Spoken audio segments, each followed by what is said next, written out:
brother used to drive me and my friend in the neighborhood to high school. Yeah, he would drop us off a block away and make us walk because he didn't want to look like he had to take his silly little sister. That's funny. Yeah, my girls are like that now. One of my girls just got on the youth commission. Oh. So, yeah. Actually, I heard that the other night. Yeah, like, Ashley. All bad that she's related to you. Yeah, that's my oldest twin. Yeah. So you were here, or you were just watching the video? No, I was in here. general? I was here. Yeah, Yeah. for that. Yeah, I was here for the interview, Yeah. and then I was here for the day they selected, because it was the day they did the winery. Yeah. Just Monday, right? Yeah, just and Monday. I figured like you probably were here for that also. Yeah. Yeah. All right, good afternoon, everyone. Ariana, you guys ready? All right, good afternoon, everyone. Welcome to Thursday, August 7th, regular Planning Commission meeting. I'd like to start off with the Pledge of Allegiance. I pledge allegiance to the flag of the United States of America, and to the republic for which it stands, one nation, under God, indivisible, with liberty and justice for all. Thank you. Report on posting the agenda and roll call, please. The agenda was posted on Thursday, July 31st, 2025 at 12:04 p.m. Roll call. Commissioner Benson, Present. Commissioner L, Present. Commissioner Kushner, Present. Commissioner Langard, Here. Commissioner Valdez, Here. Vice Chair Dauenhauer, Chair Bondel. Here. Thank you, Desiree. Item 4, public comments. Desiree, are there any public comments for items not on today's agenda? There are no speakers. Thank you. I'm going to close public comment. On to 5.0, consent agenda. 5.1, Planning Commission meeting minutes for May. Commissioners, any questions, comments? No? All right. I move that we accept the consent agenda and the Planning Commission meeting minutes from May 1st, 2025. Second. Roll call, please. Roll call. Commissioner Benson, Yes. Commissioner L, Yes. Commissioner Kushner, Commissioner Langard, Yes. Commissioner Valdez, Yes. Chair Bondel. Yes. Thank you very much. Now we're going to move on to public hearing. 6.1, Arc and Site Review for construction of 2 industrial speculative buildings located at 8831 and 8841 Maraca Drive, application number AS-16. Staff report, Vanessa.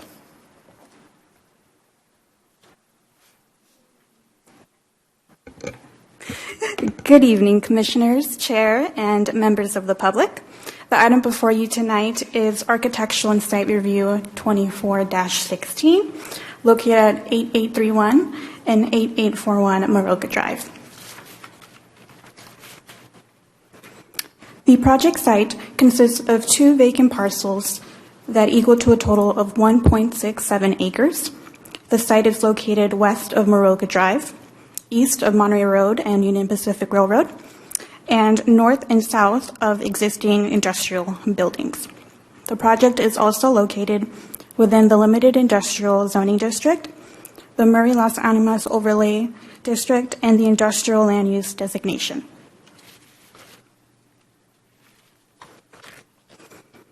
The project being proposed consists of constructing 2 commercial industrial speculative buildings, 1 building per parcel. Each building will be 12,405 square feet and will have 6 tenant spaces per building.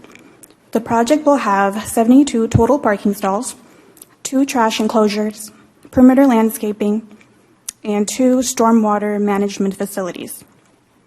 Both buildings will be managed by the same property manager, and the tenant spaces will be individually leased. No tenants are currently identified for the speculative buildings.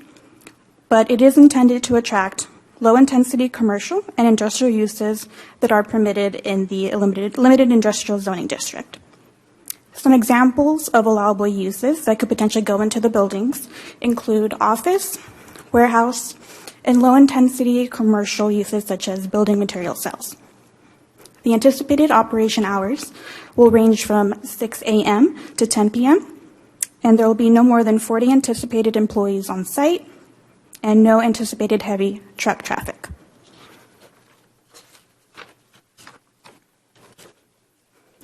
This is the proposed floor plan for the project for both Building A and B. Each building, again, will be 12,405 square feet and will have 6 tenant spaces per building for a total of 12 tenant spaces overall. The typical floor plan will consist of a bathroom, a roll-up service door, and then the remainder will remain open for individual businesses to modify to their business needs through a tenant improvement.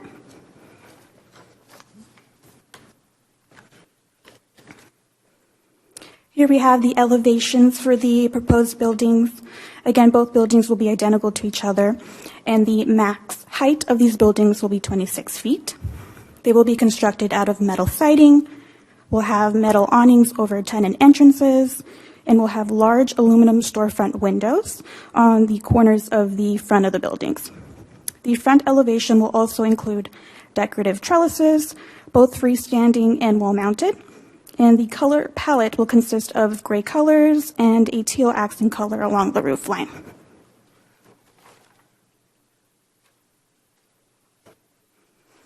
Here we have the rendering showing a three-dimensional view of the project.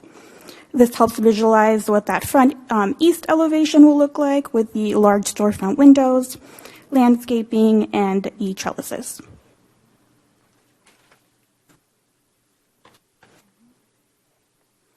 This is the proposed landscaping plan for the site.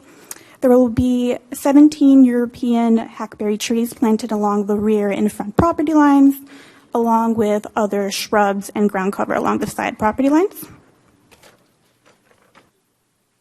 Oh, sorry, I think something happened to that screen over there.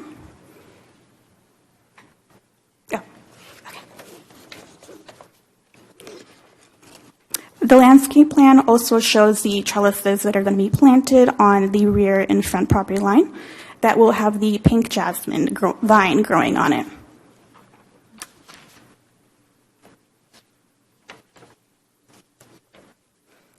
Staff has found that the project is consistent with the M1 zoning district standards, the Murray Las Animas Overlay District policy, the industrial design guidelines, and the goals and policies of the Industrial Park General Plan land use designation. Additionally, the project will be incorporating travel demand management measures to decrease the project's vehicle miles traveled, or VMT, to less than significant. With the incorporation of a rideshare program and marketing and education of alternative modes of transportation, the project can be exempt from further CEQA review pursuant to Section 15332 of the CEQA guidelines.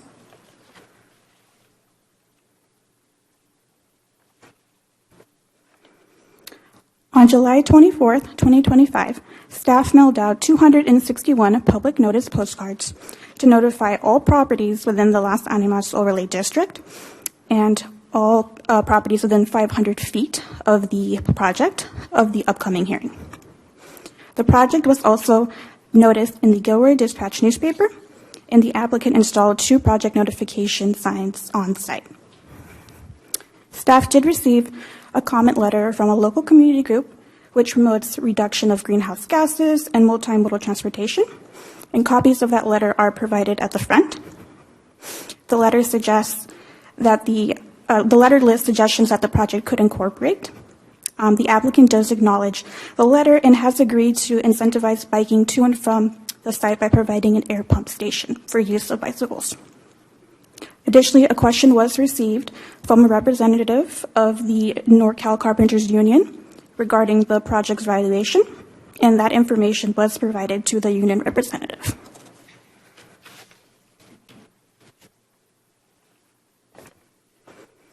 In conclusion, Staff has analyzed the proposed project and recommends that the Planning Commission determine that the project is exempt from further environmental review pursuant to State CEQA Guidelines, Section 15332, Class 32, and adopt a resolution approving architectural and site review permit application AS 24-16.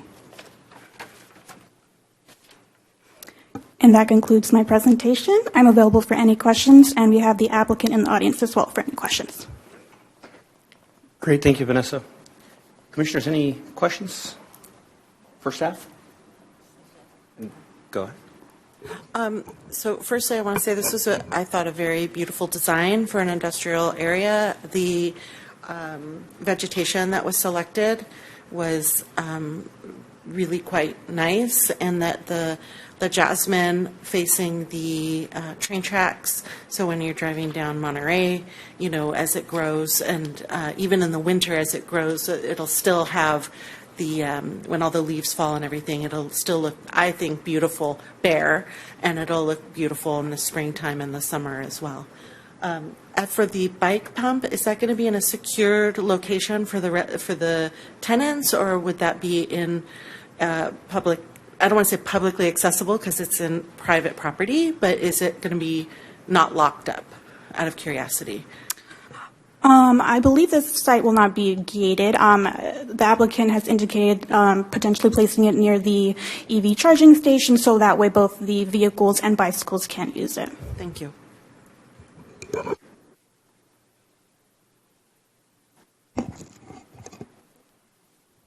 Any further questions? All right. Thank you, Vanessa. I'm going to open it up to public hearing. Are there any public comments? The applicant. The applicant, if you'd like. Thank you.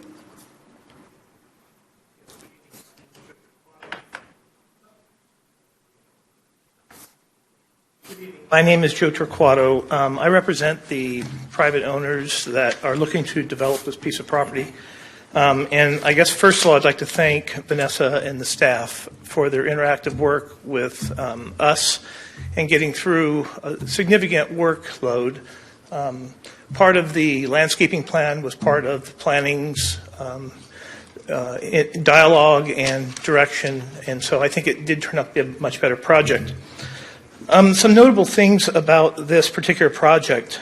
The partners that have purchased this property have developed properties similar to this in Salinas. And some notable facts about the city of Gilroy, maybe you know, maybe you don't. As of today, we've located only 4 properties available for public, for light commercial industrial use in the city of Gilroy with properties under 2,500 square feet. So it's really a classification that's in short supply and allowing many smaller businesses to have a place of business to call home. So we have found that to be a very good product. When we talk about speculative buildings, the ownership that is working to develop this property will also commit to owning and maintaining this property in perpetuity. We develop these properties, we rent them, and we maintain them. And so this is not something we're going to build and just pass off to somebody else. We're going to be part of your community for an extended period of time. We've talked about the small businesses. I've actually grown up here in Gilroy and Hollister area, and finding these types of facilities is difficult. This is a unique opportunity for us, and I hope the city of Gilroy as well, to have these facilities available to small businesses. Beyond that, you had asked a question about the bike pumps. Our intention is to make them open to the public. They will be at the EV charging stations, available to whoever needs them. And the intention at this point is not to charge, it's just to have an open bike pump that people can initiate and use. That would be our intention. Beyond that, we want to be good neighbors to the city of Gilroy and to this industrial park, and I think it's it's a really great opportunity for us, and I hope the city of Gilroy and businesses. So, beyond that, if I can answer any questions, I'd be glad to. If there's any questions. No? First of all, I just wanted to say that was a very nice plan, and especially regarding the exterior, because with all the fires, that can not only happen with the building by storing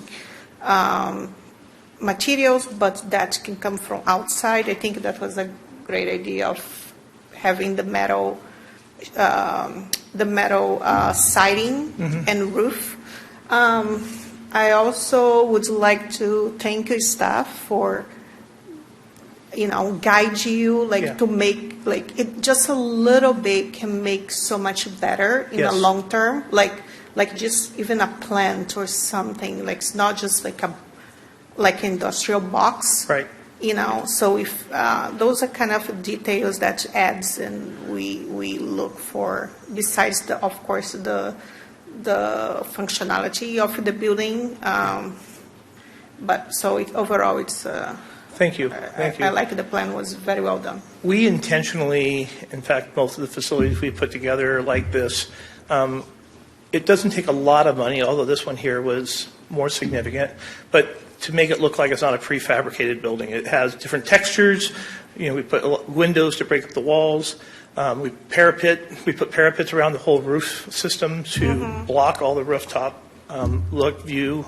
So it does turn out to be a very, very appropriate building for the type of use, but also is aesthetically pleasing. So I think you would not be disappointed in this building. It is. So I have one question. Did you guys consider putting solar on top and generating some of your own power? So we have. So typically, the building is designed. In fact, the building is designed for solar additive. Most of those would be part of a tenant improvement component. We will set switchgear and power provisions for each facility, assuming, in fact, that when we build this building, we will build it as an open building, divisible. And so it depends on who ends up moving into that building. We have some requirements that we have talked to the city about, and they've asked us to incorporate with ride-share programs and things like that. But one of them is the potential for solar. So switchgear, power systems are built to accommodate solar when it happens. Okay, so everything is on the rooftop system. Yeah. Perfect. Okay, great. So we've got the accommodation for loading. Yep. Okay. If nothing else, thank you very much for your consideration tonight. Great, thank you. Desiree, are there any other speakers? There are no speakers. All right, great. With that, I'm going to go ahead and close public hearing. Commissioners, it's time to disclose any ex parte communications on this project. I see there are none. All right, the floor is open for discussion or a possible motion.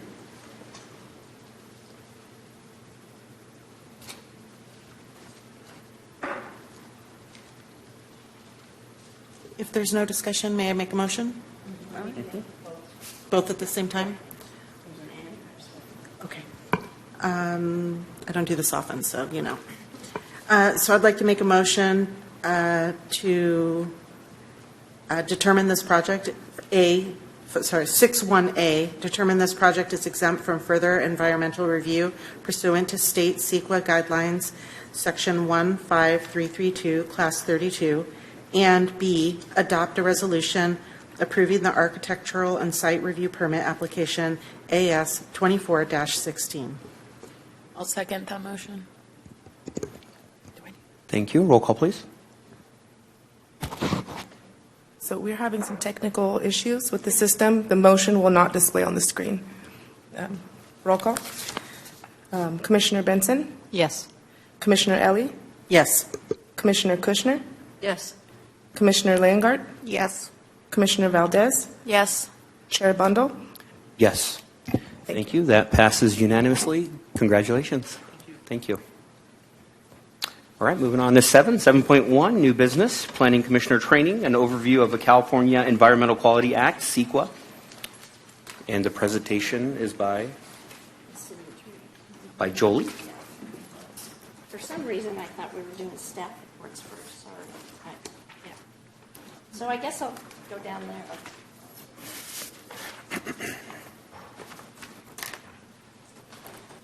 And there's cookies in the back for you guys. And there's Ferrero Rocher candies.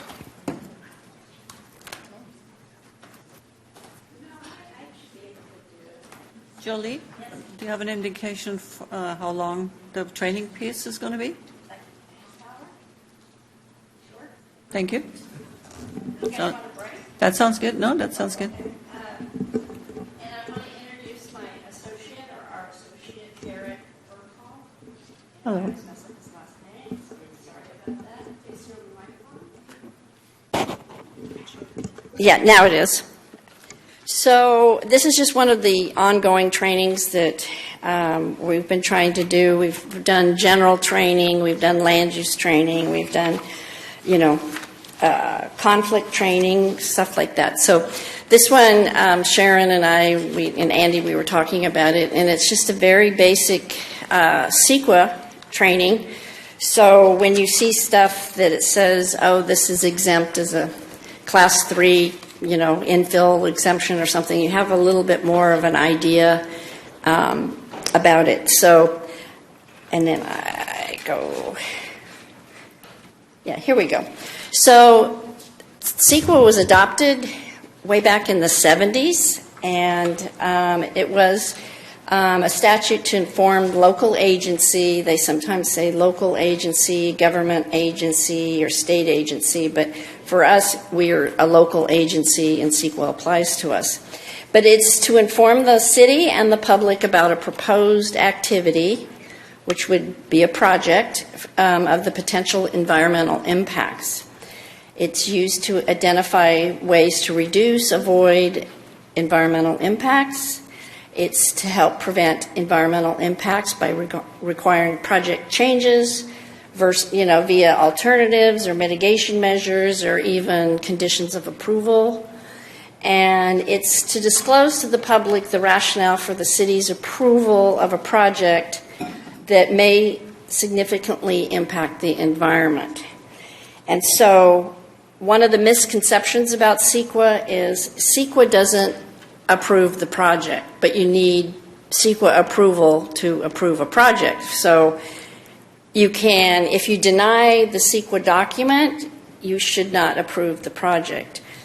Whereas if you don't like the project, but there's nothing wrong with CEQA, you should approve the NAGDEC or approve the exemption or certify, make a recommendation on the environmental impact report.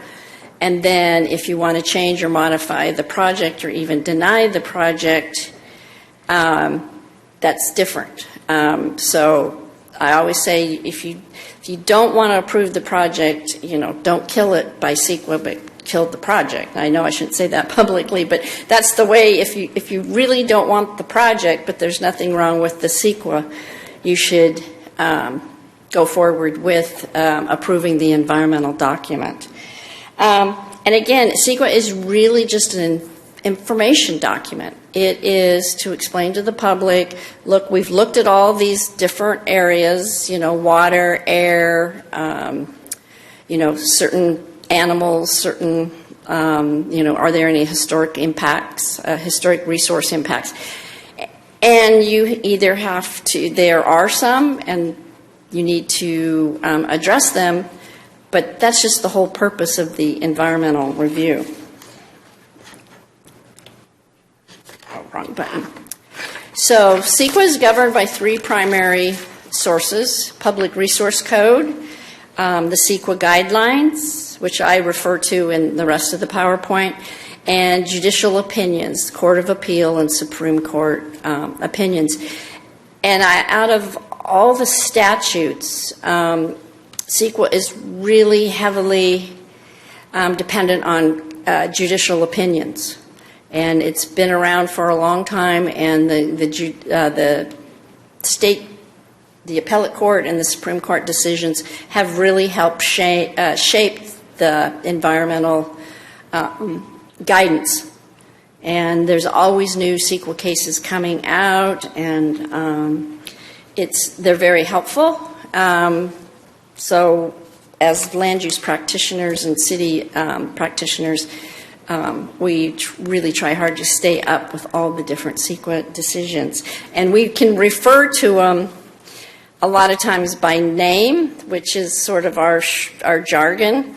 But like we say, oh, you have to be careful, that could be a Save Terra issue. Well, Save Terra was a CEQA case where the council approved the funding and sort of pre-committed to a housing project, and they hadn't done CEQA. And so that they pre-committed to it without the CEQA review, and the Court of Appeals said, no, you can't do that. So, and that case is very interesting because for the evidence, they looked at the city council's council meeting discussion, and they were saying stuff like, oh, we can't wait till this housing project comes in, or when this is such a great project, when they were only approving partial funding for it, but they hadn't even, so the court said you need to do CEQA, and that was part of the project. Funding was just one part of it. So we refer to that, and then we can name a lot of different cases, but among the city attorneys, we will mention, oh, yeah, I almost had a Save Terra issue the other night. And so we kind of have that jargon in the back of our heads. So here's the three-step CEQA process. That little chart's a little hard to see. We couldn't blow it up any bigger. But there's a preliminary review of the project, and then it will have then you can go to an initial study, and then you have the preparation of an environmental document. And I'll go through that better. So there's preliminary review. Does CEQA apply or not?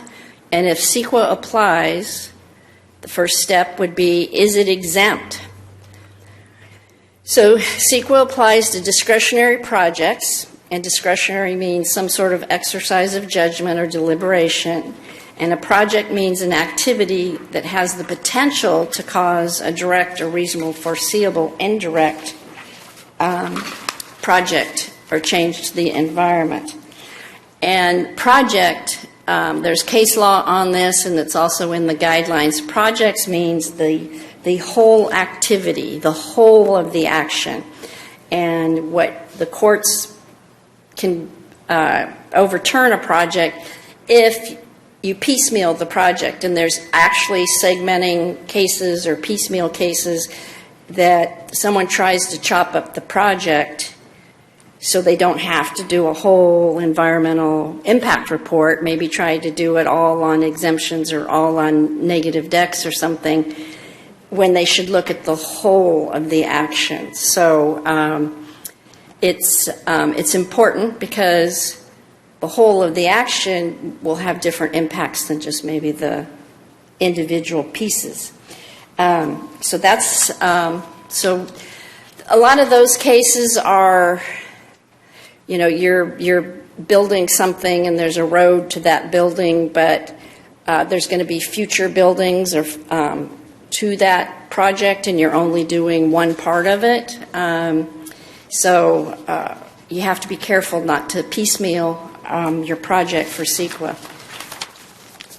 Yes? How does the word discretionary factor into this discussion? We're going to get there. Okay. Stay tuned. So local agency includes projects directly undertaken by the city or requiring some sort of city approval or financing. And examples of that would be conditional use permits, variances, tentative maps, design permits, zoning ordinance, and general plan. So that's the action, and then you'll get to discretionary or ministerial. So CEQA does not apply to ministerial. It applies to the discretionary, where there's, you have to make findings, where there is some, personal judgment on staff or the planning commission or on the council. But ministerial means little or no personal judgment. It's ministerial. You go to the counter, if you've done, you filled out your ADU permit, you get your ADU permit. There's no hearing, there's no discretion. Business licenses, the one thing they may look for on a business license application is that business in the right zone, or, you can't have like a industrial use in a residential zone. And then, and building permits, if you meet the code requirements, you shall get a building permit. And that's what we mean by ministerial. And CEQA doesn't apply. There's an actual exemption for that. So, did that answer your question? So is a project exempt from CEQA? So after determining a project is subject to CEQA, the first step you will go to is it exempt? That's at the beginning of the charge. Is it a project? No, you go that way. Is it discretionary project? Yes, you go there. 3 categories. There's statutory exemptions, categorical exemptions, and then there's the common sense exemption.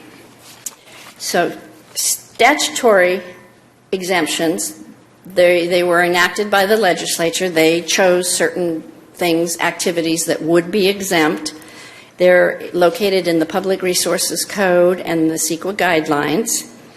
And some are also found in the Fish and Game Code, the Government Code, Water Code. Some of the new housing laws touch on CEQA exemptions. So some other statutes will just, by legislation, say CEQA doesn't apply. So examples of that are ministerial projects that we just talked about, emergency projects, and it has to be a true emergency, like a flood damaged something and you have to go in and repair the bridge, or you have to go and fix something right away. And so it's a harm to the public health and safety if you have to wait and go through the CEQA process. And then the one that I always find is very interesting is rate, tolls, and fares. So this is used for the impact fees or the processing fees. Those could have some discretion, but they've been exempted from CEQA. And there really is a policy reason for that, because the city needs to be able to charge fees and, to keep the city going. But that one, I know we use for the fees. And then there's categoric exemptions, and these were promulgated by the Secretary for Natural Resources Agency, and they're to help implement the Public Resource Code, CEQA statutes. And these are the ones we refer to all the time. They're the CEQA guidelines. And today I noted that I used 15260 to 15285 in the statutory, in the other slide. And this one really should be, it goes from 15300 to 15333. So in case you wanted to go home and look it up, you could. It concerns projects that under normal circumstances typically pose no significant effect or impact on the environment. Examples, we just had one of these today, infill developments. Then there's existing facilities, like repair, maintenance of existing facilities will be exempt as long as it doesn't expand the use or, it doesn't cause an expansion of the use or create new impacts. And then the one we use a lot in planning is minor alteration to land. Sometimes we use that one for maps, tentative maps and such. Any questions so far? Okay. Then we've got the categoric exemptions, and they're subject to a I believe few. there's one question. Yeah. Oh. It's actually from the beginning, if you don't mind. Oh, sure. So when we have a CEQA, it's a draft until it's approved, correct? Yes. So if we see on the community development site, or if the public sees a draft CEQA, then that's not like a draft as in a working document. That is the CEQA, and then once it's approved, it's final, correct? Yeah, usually you don't, the public wouldn't see a draft exemption or a draft negative deck. Those usually aren't public, but I think I know what you're talking about. A draft EIR. Yes, that's the what I'm draft thinking of. The draft EIR. It is a okay. public document.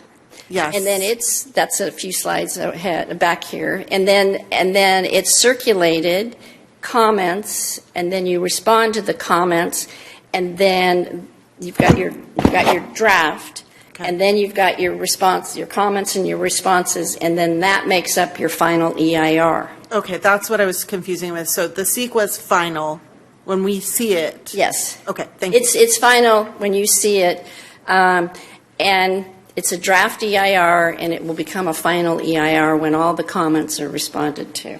Wonderful, thank you. Okay. So some of the exemptions to the categoric exemptions, there's one section that says that it may not be exempt from CEQA if the project poses some unusual circumstances, or it may impact a historic resource, or the project's cumulative impacts will cause a significant environmental impact. Projects that fall under a categoric exemption, we call them CAT-X's, but it's a categoric exemption, you cannot impose mitigation measures. And people get mitigation measures mixed up with conditions of approval. So you can have a CAT-X project, like tonight we had one, and it had conditions of approvals, but those aren't mitigation measures for the project's environmental impacts. Those are just conditions of approval for stormwater retention and grading rules, and for watering it if it's going to be dusty. Those are just standard conditions of approval. But there are cases that if you use an exemption and you're actually trying to use the exemption but mitigate an impact, the courts have found that you can't do that. And it's hard because a lot of times staff, the attorneys, everybody, we say, oh yeah, don't worry, that will be mitigated, but we're using that in a common sense, but you can't mitigate them. They'd be a standard condition of approval. And I always try to say, oh no, that's in the conditions of approval. So I keep my ear open for that. So the unusual circumstances, that's based on when the city reviews it, local agency reviews it, it's based on substantial evidence and if there are unusual circumstances or not. Substantial evidence is a more general kind of review, and you can have some things that it's not like strict scrutiny or something. It's just substantial evidence. Do you have some evidence to support that there are no unusual circumstances? And then if unusual circumstances are found, then the agency needs to look at if there's a reasonable possibility that a significant environmental impact will result from the unusual circumstance. So you go to phase one, that is, are there unusual circumstances? If not, you don't go to phase two. If so, then you'll look at it to see, is it reasonable, is there a reasonable possibility that unusual circumstance will result in a significant environmental impact. Now that level is under the fair argument level, which is a very, very low threshold. And so that means if there's just a difference of opinion, then you will get pulled out of that categoric exemption. Oh, yes. And that's based on the Berkeley Hills case, because the courts were kind of all over the board about the first phase. Was that substantial evidence or was that fair argument? So the petitioners trying to sue the city, they always wanted to say, no, it's a fair argument. And the cities are saying, no, it's based on substantial evidence. And we do have evidence and to support our categoric exemption. The Berkeley Hills case went to the Supreme Court even. It finally resolved it to phase one is substantial evidence, which is really gives deference to the local agency. And then if you get past phase one and into phase two for the unusual circumstances, then that is a fair argument. And that essentially is sort of like the same evidence that you use in a neg deck case. If is there a fair argument that there could be an EIR will be needed? Do you have any questions on that? I kind of got into the nitty gritty on that, but it's very important to know that some of these exemptions, they're not absolute. You can get pulled out of them. So there's still protection for the environment, but it just takes an extra review.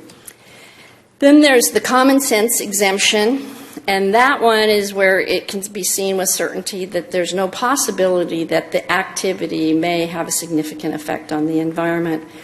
You see this a lot with ordinances, because an ordinance is discretionary, but does it actually cause an environmental impact? You can do the common sense exemption for some general zoning, because that zoning just sort of changes the color on the map, but then if someone comes in to implement that zoning change, that would be that would go through environmental review. So I think that's probably the best example. I don't know, Sharon, do you have any? We do use common sense on a few things. I know for zonings and some ordinances. I can't think of an example during the time I've been here. Yeah. But I just know sometimes for general ordinances or for general rezonings, I think now we use it complies with the general plan or implements the general plan. We use that one a lot too. So that's the common sense exemption. And then an exempt project, if a discretionary project is subject to any of the exemptions, then it's an exempt project. It's exempt. There's no public review, no public hearing required, and you'll have it in your staff report, but you make that determination that it's exempt, but we don't notice it like a negative deck or an EIR. It's just part of the packet, and we do ask you to find that it's exempt. And the city may file a notice of exemption, an NOE, and that would be 5 days after the project is approved, and then that shortens the statute of limitations for someone to challenge the action. So if this is the next phase of the CEQA review, if a project is subject to CEQA and is not exempt, then the city will do what is called an initial study. And an initial study will study whether there's substantial evidence exists that the project will cause a significant impact or effect on the environment. If there are significant impacts that cannot be mitigated, then the city must prepare an EIR. And I have it changed to this one too. If there are significant impacts that can be mitigated, the city may prepare a mitigated neg deck. And if there are no significant impacts the city may prepare a negative deck. I don't know why I put that. There's nothing that needs to be mitigated, so that was a typo I missed. So significant impacts that cannot be mitigated, you go to EIR land. If there's impacts that can be mitigated, then you can do a mitigated neg deck. And if there's no significant impacts or nothing that needs to be mitigated, you can do prepare a negative deck. But we normally do NMDs if we're doing that at all. We don't do Jolie? negative decks that much, just plain negative decks. We usually just do mitigated neg decks. Yeah. I was wondering if you want to just show that flow chart so that, you can kind of show the slides you've gone over and sort of like where we are. Yeah, there we are. So at the top, is it a CEQA project? No, no further action needed. Is it a CEQA project? Is it exempt? Yes. NOE? No. Initial study. Does the project have potentially significant impacts? So where we are here is yes, then you go to EIR land, as I call it, and then yes, but they all can be mitigated to less than a significant level. Then you prepare a mitigated neg deck, and no, a neg deck. So that was a good idea. Thank you. Much more clear. Okay. And then, so I'll just leave that up there. So preparation of an EIR. So the city must prepare an EIR if it determines that there's a fair argument that low threshold exists based on substantial evidence that a project may have a significant impact on the environment. The EIR must include analysis of the project alternatives and cumulative impacts. So, there's, in the project alternatives, there's cases about how many are enough, or are there too many, too little. But the standard alternatives, there's always the no project alternative, there's the project alternative, then there's usually a environmental superior alternative, and then a lot of times, and then I don't know if I said it, then there's the no project alternative.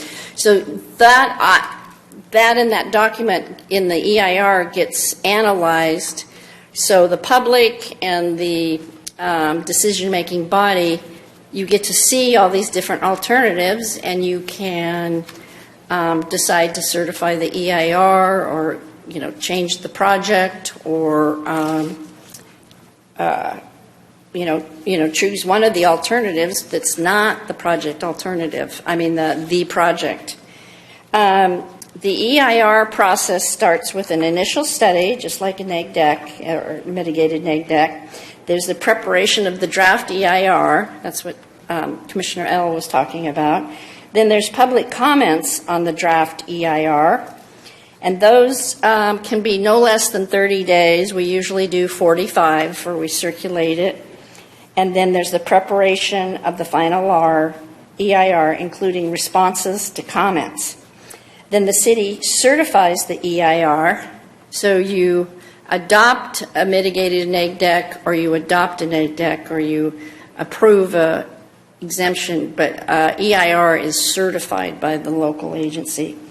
Then the project may be approved subject to the EIR, and the city may file an NOD, Notice of Determination, and that, like the NOE, shortens the statute of limitations for a challenge. So you can have 180 days to challenge the project, but if you file an NOE or an NOD, that reduces it to 30 days to file suit. Oh, I'm not doing that anymore. Okay, so the mitigated neg deck, as I mentioned, you may, yeah? On your last slide, preparation of an EIR, I'm just a little bit confused here. It says that the city must prepare an EIR if it determines that a fair argument exists based on substantial evidence that the project may have a significant impact. So they would have to establish that before actually doing the EIR? It seems to me like you wouldn't even be able to determine that you had substantial evidence until you kind of went through the process. Well, it would be, you have a fair argument, based on the fair argument, but the city would have substantial evidence at the time they reviewed the project to see if they could determined then. So this is based on staff analysis when Yes. the project gets submitted and they're going through the process of Determining. And what can happen is the city may have a mitigated neg deck, and it goes to for review, and then the project is going to be approved based on that mitigated neg deck. And someone comes in and opposes the project and says, wait, I think there's a fair argument here that you need an EIR. This mitigated neg deck isn't, so they can challenge it that way. And Yeah. that include planning commissioners? Or it can be anybody? It could be a member of the public, yes. Yeah, okay. But the planning, okay. So I'm going to go back to where I was. So we were talking about alternatives, and so we haven't had any EIRs in front of us for a while. Yeah, we might in the future. So the statute of limitations is shortened. Okay, so then mitigated neg decks. You do the initial study, like the flow chart says, and then if there's a significant impact that can be revised, so the project can be revised, or there can be mitigation measures to reduce those impacts to less than a significant level, you would prepare a mitigated neg deck. And then you may prepare a negative deck if the initial study determines it does not have the project does not have significant effects on the environment. The MND process is very similar to the EIR. There's an initial study, there's the preparation of the MND, and then there's public comments on the mitigated neg deck. And that is circulated, and it can be no less than 20 days. It's not as much time as the EIR, and if there's comments to the mitigated neg deck, the city does not have to respond to those comments like an EIR, but we usually do make responses if we get significant comments on a MND, just for a better record. It's like we've looked at these and it also helps the Planning Commission and the council say, wait, these people made all these comments. Are they bad, or, are we okay? And yes, so we try to respond to comments, even though you're not required to. And so then the city adopts the MND, the city then may approve the project, and then the city may file an NOD, which is like the NOE and the EIR NOD. It shortens the statute of limitations to be able to challenge the project. So, yes. Where's I notice here you have the mitigated and you have the negative. Where's the no project? Where the findings are that the impact is indeed severe and cannot be mitigated. That would be at the very beginning when the project, it's just the staff doesn't process the project for some reason. You don't have to do CEQA for a project that's denied, but So the denial would be at the beginning before you go through the motion of the. well, the staff can make a determination not to take a project forward if they can't recommend that it be approved, or they can take it forward and make a recommendation of denial. And at that point, would you do CEQA? Maybe not, because if the staff says this applicant wants this project to go forward, we're not recommending it because it doesn't meet the general plan, it doesn't meet the zoning.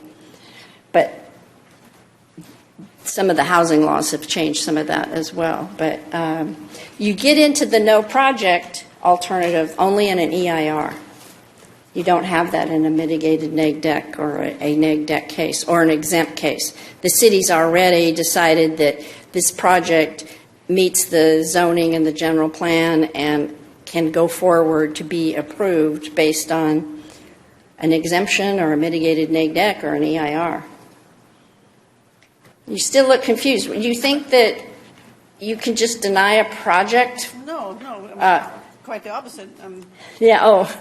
That the decline or the go forward should be at the very end of the EIR, not in advance of it. The no project alternative is a requirement of an EIR, and it's just so the decision-making body can say, Substantiate the reason for it? yes, we're looking at the impacts. There's the impacts from the no impacts, because there's the no project alternative is you leave the land as it is. And then you have these other alternatives, the project alternative. There's usually the environmental superior project, the reduced scale project, and that is how you analyze all the different impacts and how they can be mitigated. And the council or the planning commission can decide that they want one of the project alternatives. But in an EIR, the city has to make findings that the project alternatives are feasible or they're not feasible, and each one of those project alternatives needs to be substantiated with findings. And you can't just say it's infeasible, but you need to say why it's infeasible. A lot of times it's infeasible because the mitigation measures might be too expensive for the applicant, or the alternative doesn't meet the applicant's project goals. Like the goal of the project is to build this big of a building, the size of an office building, and the reduced scale project alternative doesn't meet the applicant's goals for that project. But all of the alternatives have to be analyzed, and it has to be in the final EIR, and they need to be supported by substantial evidence. There was one thing I did want to bring up about substantial evidence, because we talk about that a lot. I talk about it a lot. So substantial evidence, and I think I wrote it on here. So substantial evidence, it includes facts, reasonable assumptions predicated upon facts, and expert opinion supported by facts, arguments, speculation, inaccurate information, unsubstantiated opinion, and social or economic impacts unrelated to the environmental impacts are not substantial evidence. Generalized complaints, speculation, and unsupported conclusions do not constitute substantial evidence. And in determining whether a project will have a significant effect on the environment, mere uncorroborated opinion or rumor does not constitute substantial evidence. And the issue is whether or not the project will adversely affect particular persons, but whether the project will adversely affect the environment of persons in general. So just because some people don't like the project or complain about the project, that's not a CEQA impact. It has to be related to the environment. So, I have a question, and that leads into my question. So I think when we did the training earlier this year at the Planning Commission symposium, I think they were saying that, for example, the EIR might say that there's environmental impact and whatever that, but it'll never say and this environmental impact will then affect human beings in such a way. It's always about the environment. Yeah, there can be air quality issues that become a human health impact. Like if you're going to build housing near a freeway, which they're encouraging because they want people not to drive so far to work, but then you're going to also have to analyze the air pollution and the impacts of the people living there. So you've got clean air and human health risks, but they just need to be addressed. So, Got it. Thank you. Yeah. Any other questions? So, Michael, do you have any? No, no. Did I say anything you disagreed with? No? Oh.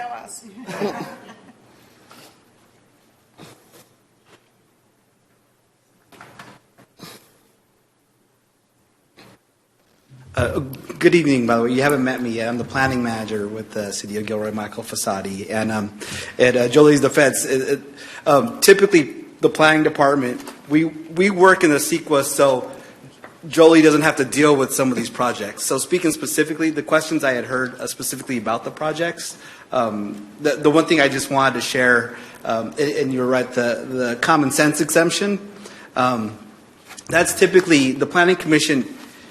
I believe you typically deal with development projects. You know, I want to build a building, and it's X number big, and so you come to Planning Commission. That's common place for planning commissioners to be able to approve or deny those projects.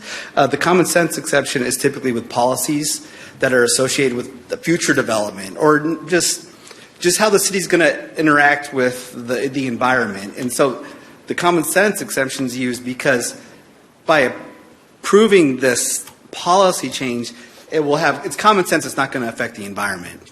I kind of wanted to speak at that. Commissioner, you had shared a question about the no project, Yeah. I believe. Yeah, actually, I think one thing that that we discussed is this initial study.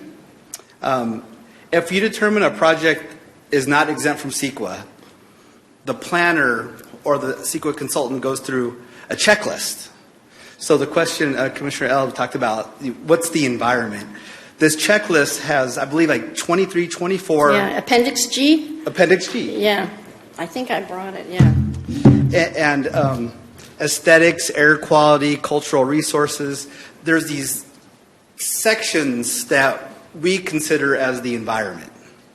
And we do a checklist to see, does this project affect aesthetics? Does this project affect air quality? And if there's a determination that this project could affect one of these, I think that was you were posing, that allows staff with a legal counsel to determine which avenue of environmental review will do. Are those weighted in any way? When you say the checklist has, whatever, 23 items on it? Does one weigh more than the other? No, Yeah. that they're all weighted the same. Oh, okay. So then there's a quantitative, there's a threshold of how many you have to meet to. The hope is the project doesn't affect any one of those 24. Oh, I think it's 21. Or 21. Thank you. Yeah, I always try. Thank you. Yeah.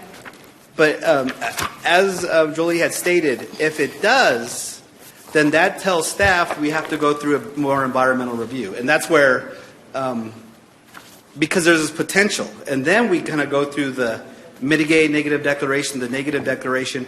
In those ways, that's where the analysis takes place, and that's where we can determine if something needs to be mitigated or not. So by using the checklist, first determining is a project exempt, yes or no. It's black or white. If that isn't, then we go through the checklist, and then we go through this negative declaration, mitigate negative declaration. What I thought I heard, if we determine that there is an impact so significant, that's where the EIR kicks in. And then when you do that analysis with the EIR, there's a potential the city may do what they call an EIR approval with overriding consideration.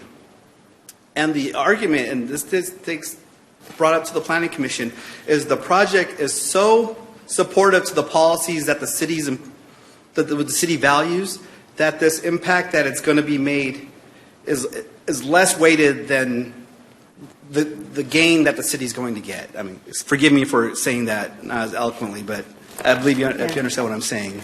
We saw that recently with a housing development. Correct. You know, Yeah. the city, pushed by the state, refers to just housing in general. And there's such a need for housing. And potentially, maybe the site is going to affect the environment per the checklist in a way that can't be mitigated. Yet, housing is so important to the city and to the state that we're looking to look past that because the benefit of housing is going to affect so much more people. So I had a question about, like, when we look at when the ones that we have seen that have come in, they'll say, okay, and I'm going to just, because we're California, we're always in a drought. Like, I don't know when we've never not been in a drought. Right. So they always say, like, we're going to use so much water. But we never see, like, we're going to use so much water now. But we never see, like, well, we're going to grow. And this is what the expected future water use is going to be, or, you know, whatever that might be. So how come we don't gather that information to look at the futures with regards to CEQA and EIRs and things like that? Certain projects have to do a water analysis. It's projects over 500 units. I think if you're doing a MAP or a project over 500 units, it needs a accompanying water supply analysis. Right. Right, but I mean, like, with housing, I'm thinking maybe more about commercial use. So if you have I don't know, I can't think of anything. I can't think of an example on the spot. Okay, well, let's say this. I'm making something up. I don't know if anybody would ever do this, but I want to build a greenhouse company, and I want to grow things. But if I'm going to build this gigantic greenhouse, or several of them, but I'm only going to be using, I only anticipate so much usage of them, and I submit that. But then as I grow, I'm able to maybe due to technology or the way I'm able to grow my seedlings or something like that, I can triple my usage in these buildings over time. But that was never part of the original project.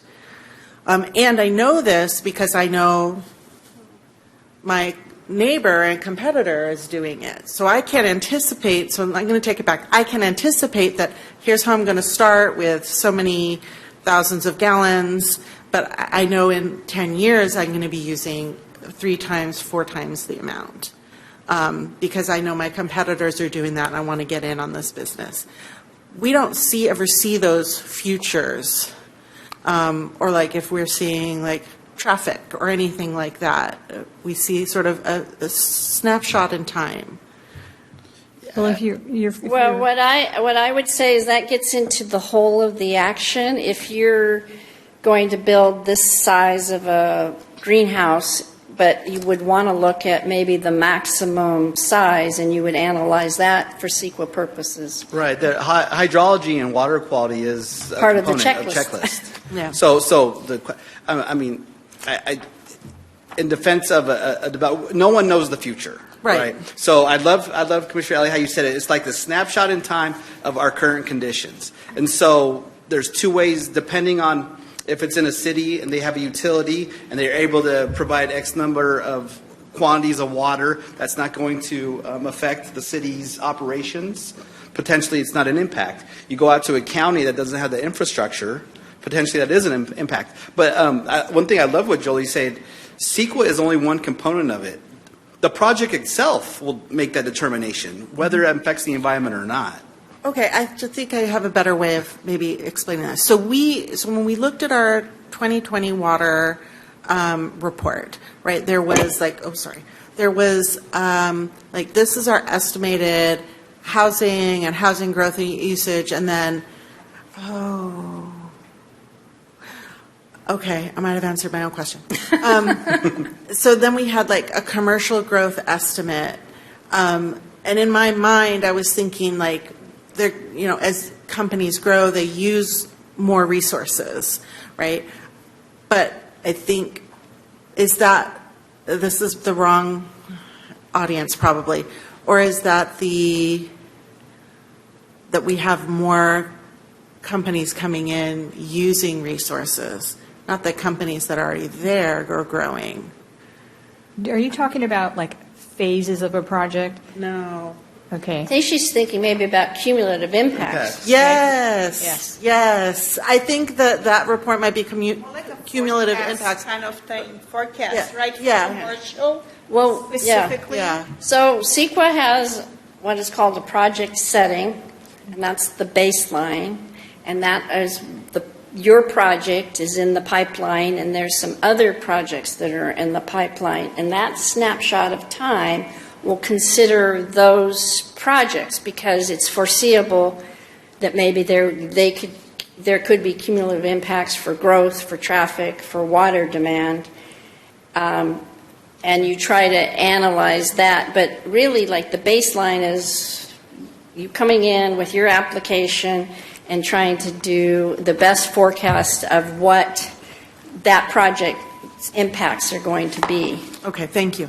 So we received the agenda about like a week, 10 days before the meeting, and it already went through a process.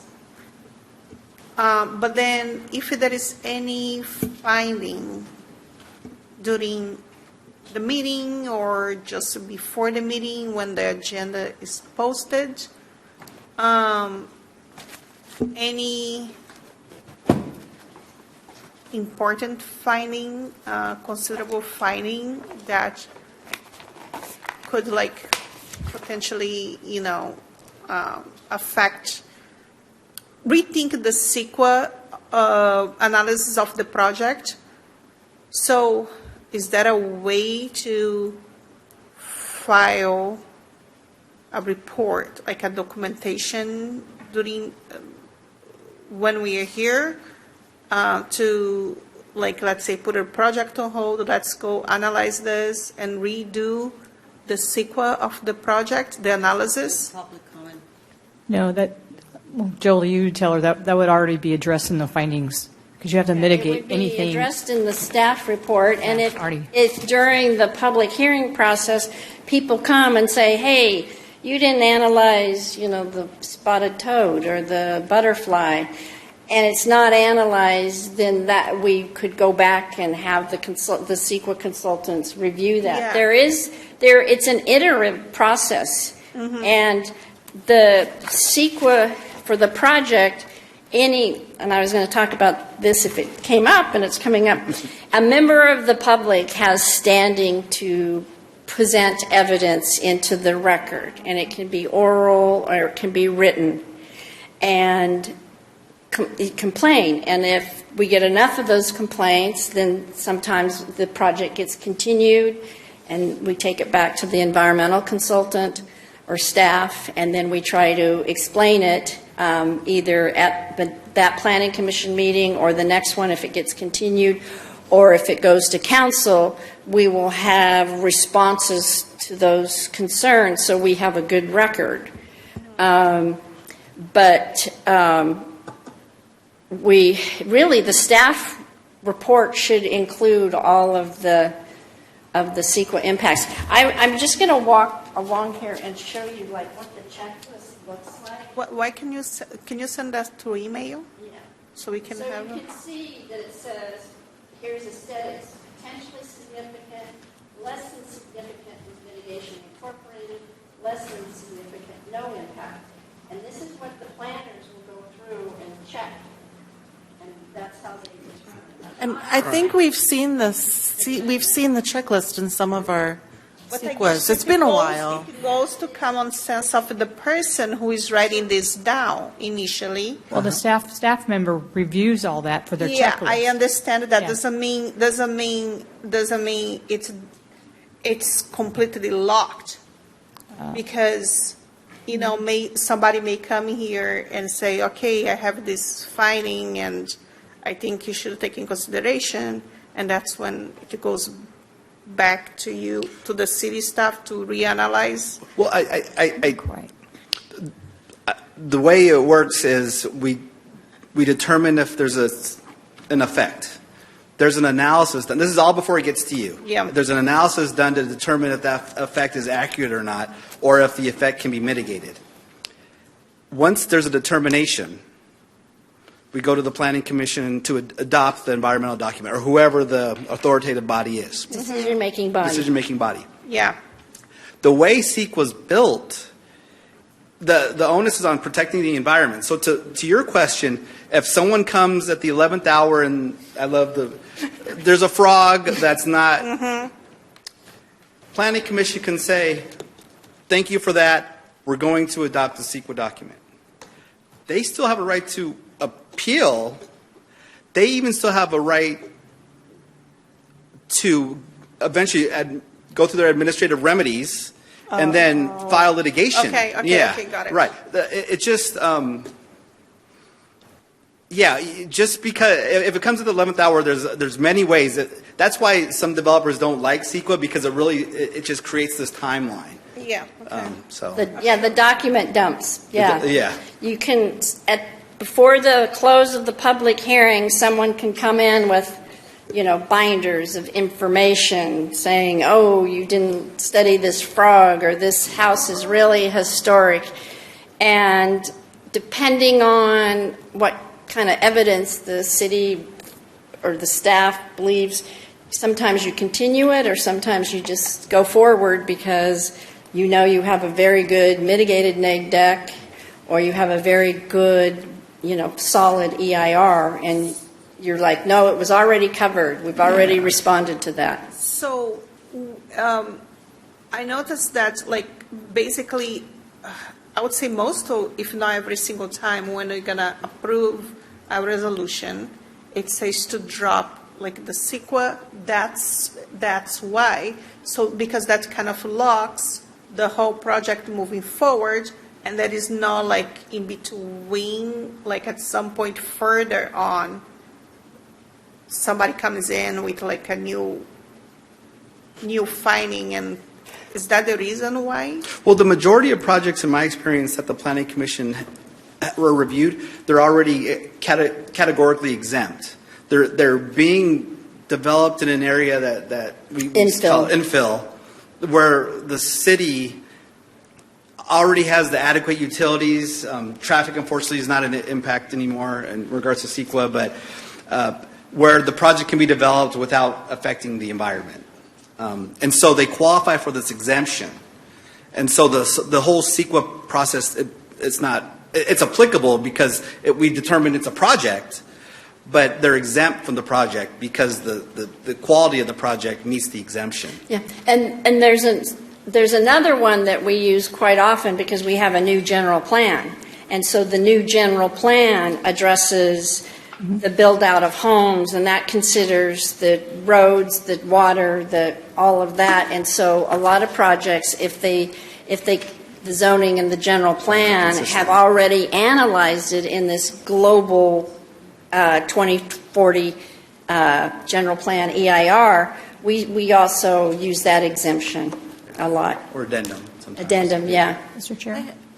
Sorry. When I was working at the city, this would be a really good reference for any of you who want to check history, is to get into the Chappelle Eagle Ridge Environmental Impact Report. That was quite something. We had not only archaeological remains, we had the tiger salamander issue. Checkered butterfly, I think. Yeah, but the tiger salamander was the killer, and the remains. But it's in history somewhere around here. Planning Department will probably know, but that would be really quite something for you to all see. And it also had that. It had the certain kind of rock formation. It was like a serpentine rock. Serpentine rock, it's just some cancerous. Yeah, it's like asbestos coming from it. Yeah, that's in the Eagle Ridge as well. That would be a fun. Well, that would be a fun thing to go over as a group. So I just have 3 questions and then I'm done. And I think 2 will be pretty quick.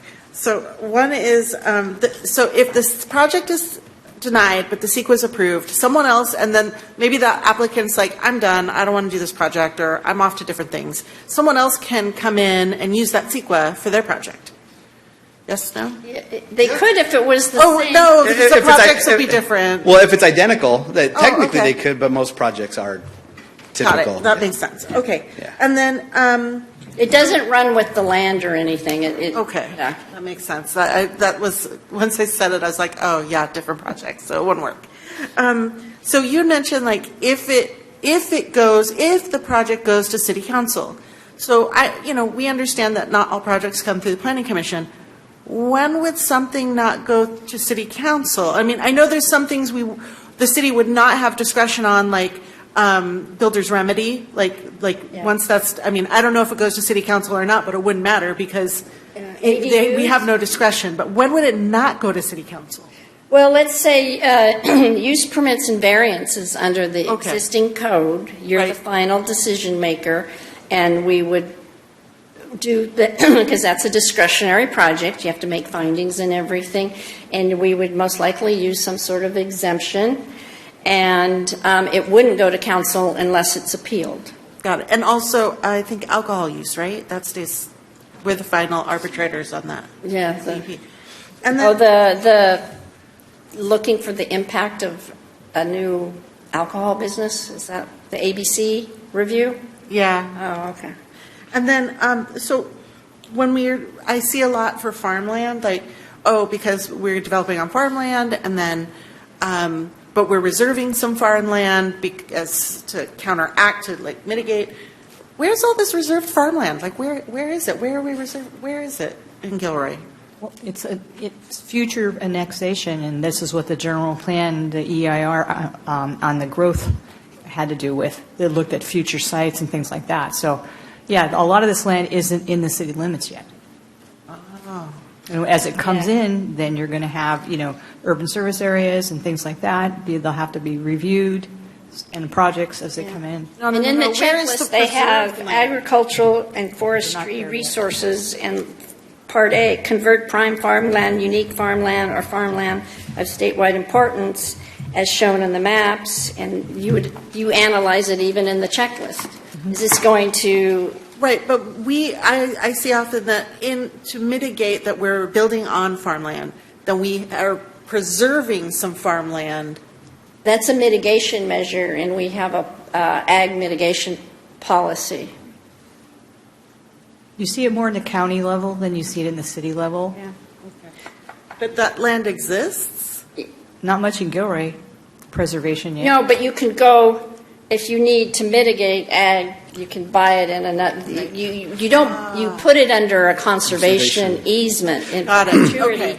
So you may build on this ag land, but you're going to go preserve Another piece. Yeah. another piece. So do we have it, because we've seen it a couple times in the documents we've received, and I'm always wondering, where is it? We could talk offline. It's not. Yeah, where's the farmland, or Where where's is the the policy? preserved ag land? Like, where is it? I know that we have a few, Probably We have some zoning designations help preserve some ag land, but the conservation easement as a tool that allows. Got it. And remember, so when it does come to planning commission, it's an entitlement phase. It's pretty much the applicant saying, if you let me build this, this is what I'm going right. to do. So we put mitigations in conditions, and as they go through the development, that those things don't see, now transpire. that would be and you have to determine if it's statewide farmland or prime farmland, ag land or whatever.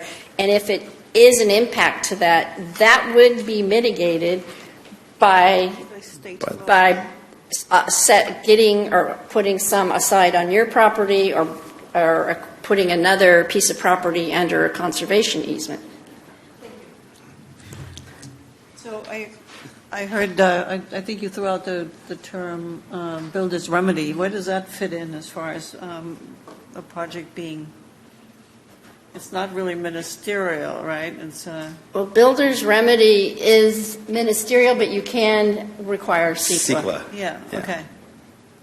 I mean, unless it falls under AB 130 or, well, no, that wouldn't, it wouldn't No, fall under. yeah, that's- Yeah, it wouldn't be applicable. Yes. So, I believe the builder's remedy project that we just approved, well, it's, No, we have both going through the CEQA process. yeah, both are going through the CEQA process, but the one that was fighting if they were going to go forward, we said, yes, you go forward, but you have to do CEQA. So both of them. have been, yeah, Yes, they've both been are undergoing doing full CEQA.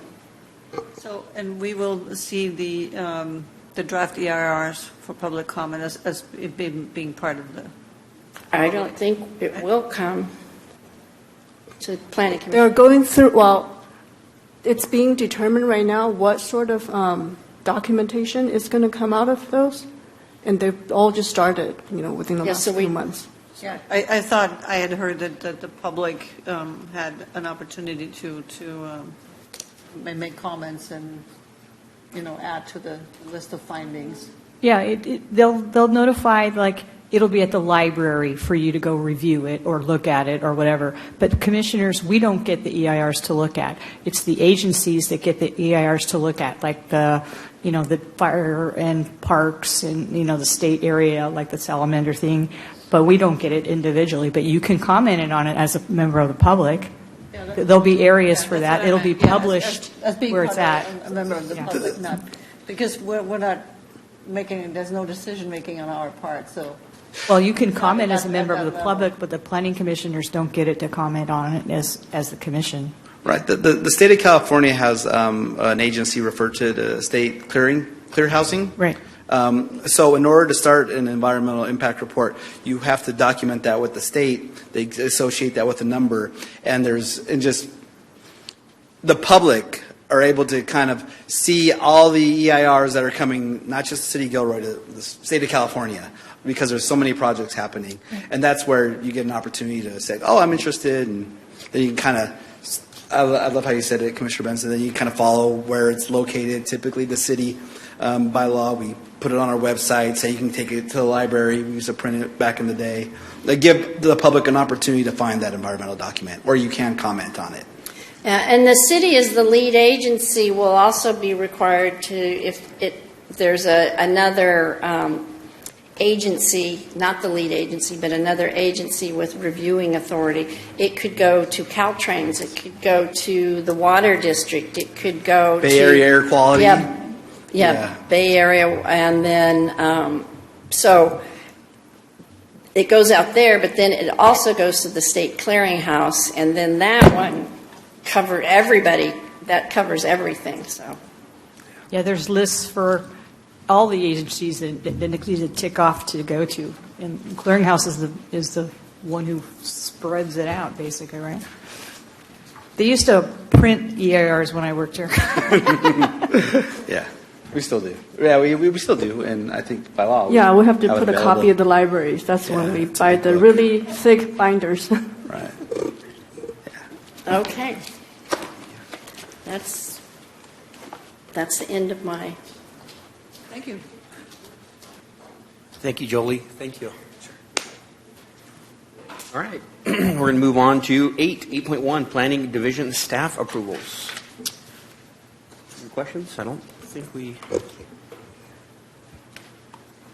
So I think that one lists the Amazon data center. That was the architectural and site review permit that staff approved on July 3rd. And staff did receive an appeal. It's posted. We created a project web page last year already, and it's posted there. If the appeal proceeds, the item will come before the Planning Commission. Yes, and I just want to remind the planning commissioners that this is going to be, that if it goes to the Planning Commission on appeal, it will be a de novo, a full new review of it. It will be quasi-legislative or quasi-judicial, meaning, you'll be making a record there, you'll be making findings, and so you should be very cautious about saying anything out in the public or discussing it that could be perceived as being biased for the project or biased to the applicant. So that, we've had training on common law conflicts, and there's the project bias and then there's the applicant bias. So just be very careful. We want, if the appeal goes forward, we want the applicant and the project to have a fair hearing, and so I'm just cautioning you because we have had that training. I'm sorry, is that a project that we've already seen, or doesn't ring a bell from? No, Okay. it was approved at a staff level, and so under the ordinance, it can be appealed to the Planning Commission, which they have done, and then after the Planning Commission, it can be appealed to the council. So I have a question. So why is it in the appeal stage already? Who's appealed it? Yeah, there's a public member that filed an appeal. Oh, I see. Yeah. So I was reading, so two things. One is, so let's say the appeal doesn't go through, or however that happens. would this project still go to city council? Because you said if it goes to city council. So would this project go to city council if the appeal? No? It has to go here first and then appeal to city council. So they have to exhaust their remedies. So So I'm just saying, what if they withdraw their appeal? it doesn't go, stays where it is, doesn't go anywhere. Oh, really? Oh, okay. So it won't go to city council then, it won't go anywhere? Oh. And I was reading the appeal, and this is a process question. It's a very specific amount that they are going to pay for the cost of the appeal. How is that amount identified? That's part of our fee schedule. It's like an application fee. Oh, okay. And it's exempt under rates, tolls, and fares. Thank you. No, we just wanted to give you a heads up on the appeal, and it is now on the website, and it may go forward, it may not. We've just received the appeal. We're working on staff reports for it in case we're proceeding that it will go forward, but I guess so this is not a, I'm sorry if I'm not, this is not a housing project. Data center. Data center. So the ministerial applies for the commercial projects as well then, is that? It's an architectural site review permit, and the zoning code is, that's a staff approval. That's why staff had approved it. Okay. Interesting, okay. All right, moving on. If there's no further questions for Sharon.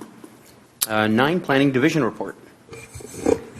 So I want to formally introduce you to our new planning manager, Michael Fasati. crash the party. Yeah, no, it's really a pleasure to meet you, Planning Commission. I'm honored, a privilege and honor to be working for the city of Gilroy and to be able to participate in a lot of these land use decisions that are really important. I see how many questions you have, and we'd love that feedback, and hopefully I can kind of add some value to the city. I forget, which city were you at before? Oh, sure. So my initial background, I started out I have a master's degree in planning. I'm a certified AICP, and I started out in San Carlos.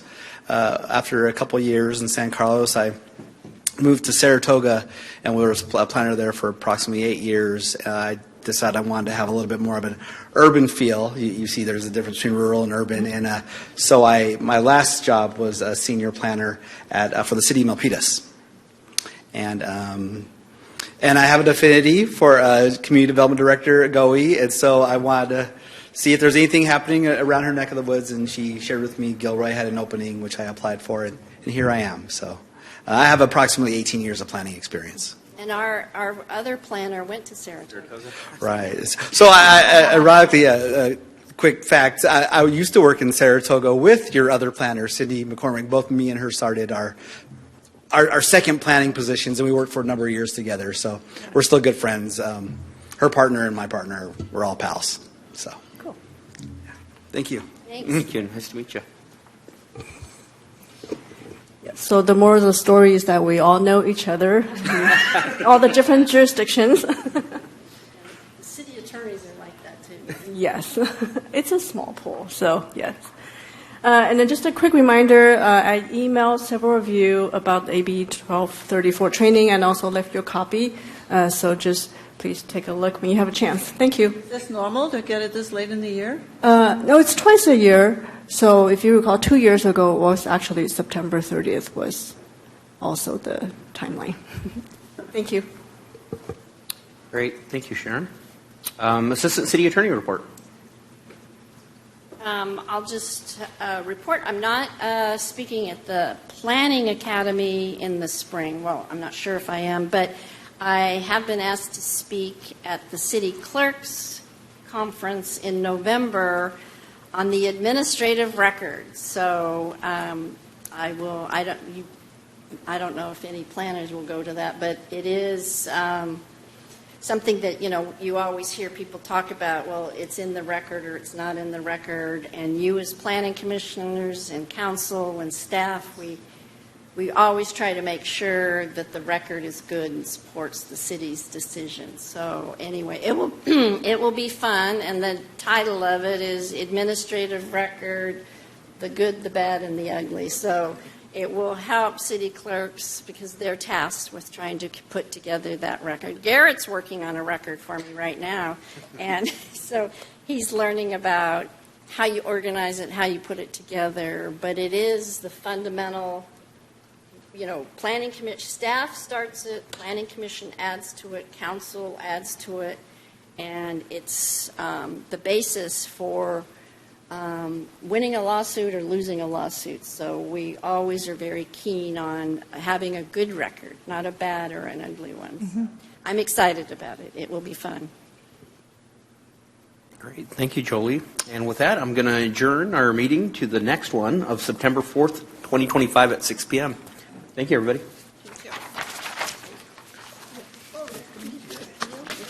They go forward.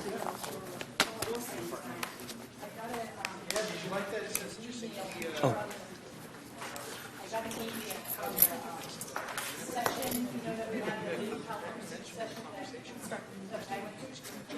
Oh, she's leaving. Ariana. Oh.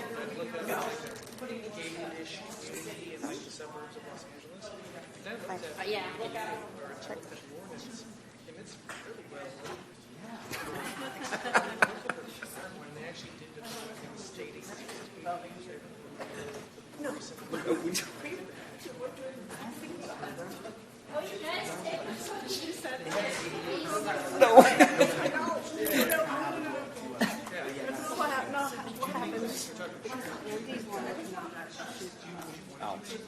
Oh, okay.